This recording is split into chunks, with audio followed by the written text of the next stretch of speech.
Your inner circle's been compromised. Let me fix it. Watch yourself. You're not Steve Rogers. You're right. I'm not.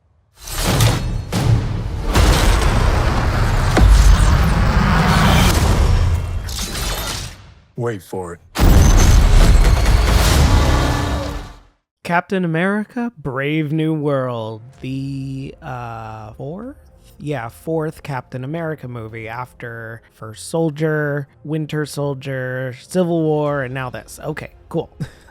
And this is the first Captain America following Chris Evans's departure of the mantle, now being headed by the Falcon character, and the first Marvel film of the year. So now, is Marvel back? Is this the go-to action-filled superhero movie we've all been waiting for? I'll be blunt, no, not at all. Although, surprisingly, audiences are liking it a lot more than the critics are, so that's something. I think that's because at its core, this is a fun movie that delivers exactly what you expect with fun actors, but no real surprises or any big stakes. It definitely sets up something to do in the future, maybe some more Avengers stuff, but it's just okay. It's a lot of the same as usual. That's not to say that it's a bad movie, but it could certainly be a lot better. However, I do think one really, really bad part of this movie is the marketing, which I don't know who's in charge of that, but oh my god. There is one choice so blatant and confusing that I can see why people are upset about it, but as usual, I'm getting ahead of myself, so let me explain this before I get into that. So what is this new installment even about? Captain America Brave New World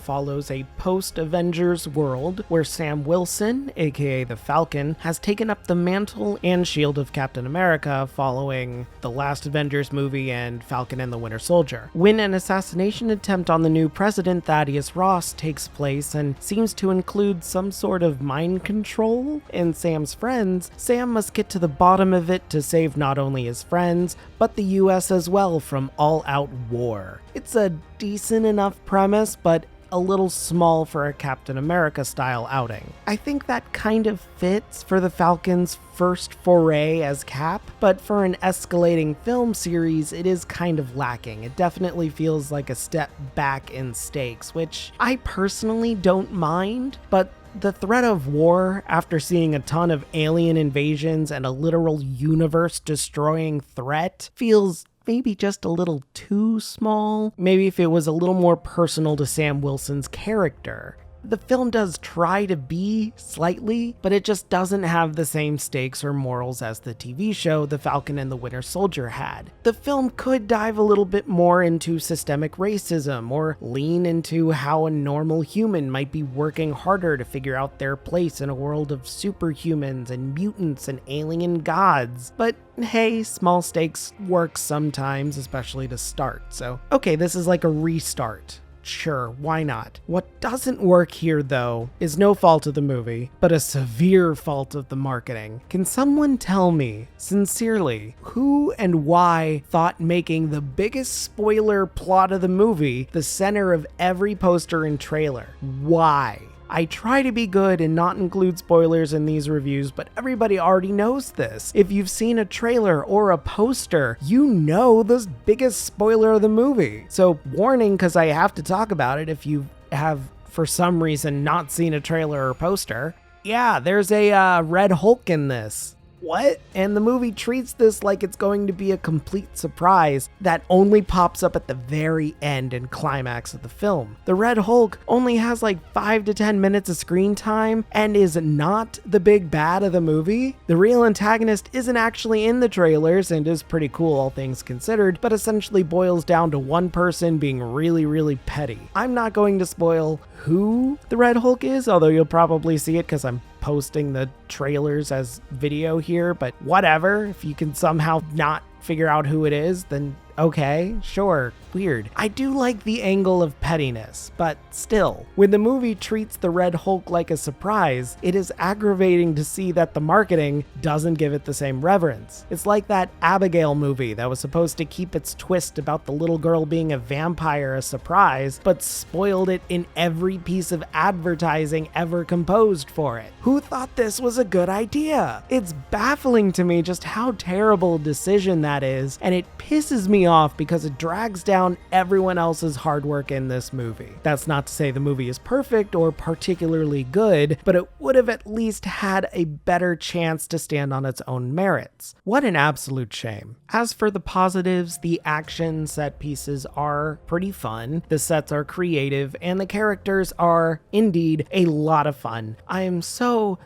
very happy that Anthony Mackie finally gets a starring movie role. He's funny, charming, and feels determined in every scene. He's just really fun to watch. In my opinion, he is a great successor to the shield of Captain America. Speaking of successors, we see the new Falcon here too, Joaquin Torres, played by Danny Ramirez. Now, he isn't given much to do, sadly, besides being a sidekick, but he's still a lot of fun when he is on screen. He's energetic, funny to a point, and just in general, a really good sidekick for the main role. He's fun, I like him, he doesn't overstay his welcome. I'm excited to see more of him, probably in the Young Avengers. We all know they're setting that up, so that's fine. Rounding out the heroes, we have a new Black Widow, kind of, in the character Ruth Bat-Saraf, also known as Sarah, played by Shira Haas. I actually really like her character, and it's cool to see there are more widows out there post the Black Widow movie, but she unfortunately gets the short end of the stick. Okay, that's a little mean. She's noticeably very short, is the joke there. But her character is cool and has a couple of fun fight scenes. Unfortunately though, same as the new Falcon, she doesn't have much to do at all and essentially disappears into the later parts of the movie. A real shame there. The same could be said for Giancarlo Esposito, a fantastic actor who I really want to see as the title villain in a future movie. He's so cool. He barely has much to do at all and is treated more like an obstacle than anything else. He's not a very serious threat, which sucks. He's a great actor. He needs more than a couple of fight scenes and being an exposition dump. Just boo. Lastly, we have Thaddeus Ross, played by Harrison Ford. And frankly, I really like Ford's portrayal of the character. He's an old man that's angry at the world, but trying to be better with a few too many secrets under his belt, just blistering at the surface, and Ford plays him pretty damn well, I think, except for one or two awkward freakout moments. There's one scene where he gets mad and slams his fist on a table, and I'm like, okay, that just feels awkward.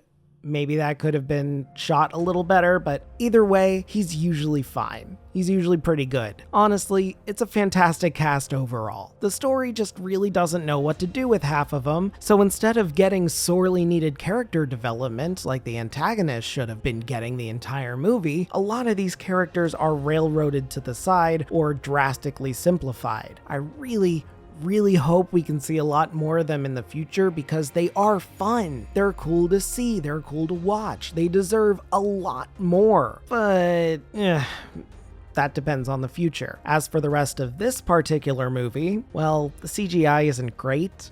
But then again, I challenge you to tell me a Marvel film that actually has good CGI or not obvious green screen in it. I feel like that's just par for the course nowadays with Marvel. You can't really expect much else from them, sadly, which is very strange to say, considering how much money they rake in, but okay. It's also really weird considering that for this movie, there's like 4 different VFX companies that worked on the CG. That's just weird. I don't feel like this needed 4 different companies for that, but I'm not a CGI guy, so what do I know? Maybe I'm wrong. Still just feels weird. This movie is at least shot well. It is the director, Julius Onah's first time doing a Marvel movie, and I think he did an overall good job. I just think he got a little screwed by the writing and marketing teams. What else has he done here? Oh, he did the Cloverfield Paradox. Really? Okay. Interesting jump, I guess. Either way, I do like this movie overall, but ultimately it's just okay. It does finally address the Celestial sticking out of the earth now thanks to the Eternals, and finally introduces adamantium into the MCU, but mostly in an expository way as well, so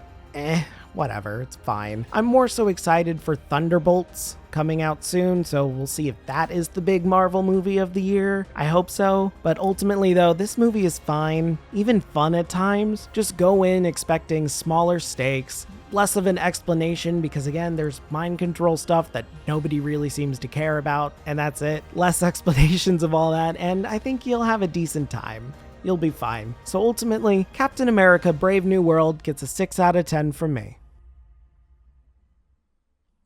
Hey guys, thanks for sticking around for another one. Yeah, another movie, yay, and it's Marvel. I wish this one was just a little bit better. Maybe if it had bigger stakes or, like I said, was a bit more personal to a Black Captain America, that would have been nice, but I guess that's what the TV show was for.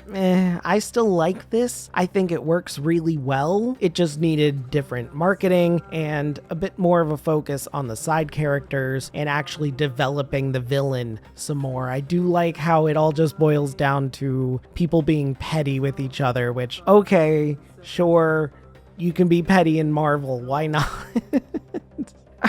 I don't know. I think it's fun. I'm more excited for Thunderbolts just because I like pretty much all of the characters in there and it'll be fun to see them working together. I'm really glad that we get to see more of Ghost and Taskmaster specifically because we didn't really get to see or hear much from them in their respective films. It's been a long time. Plus, I love Yelena. She's just a lot of fun as a character too, and Florence Pugh does such a good job with her. But back to this movie, I'm really glad Anthony Mackie is getting even bigger now. He's a really good actor, but I don't feel like he's given the attention that he deserves or the opportunities to really expand there. He's been stuck as the sidekick Falcon for so long, so it's finally very, very nice to see him take on the actual role of Captain America and all that entails, and it feels like it's working really well so far. I think we need at least one more movie before an Avengers one with him, maybe, where he's leading it. I don't know. Maybe we'll get that, maybe we won't. I know we'll probably see a Young Avengers coming up soon, and I feel like the new Falcon's gonna be in that, but either way, we'll see. Let me know in the comments below, what did you guys think? Did you see this? Did you get spoilered by a big red Hulk? I don't know.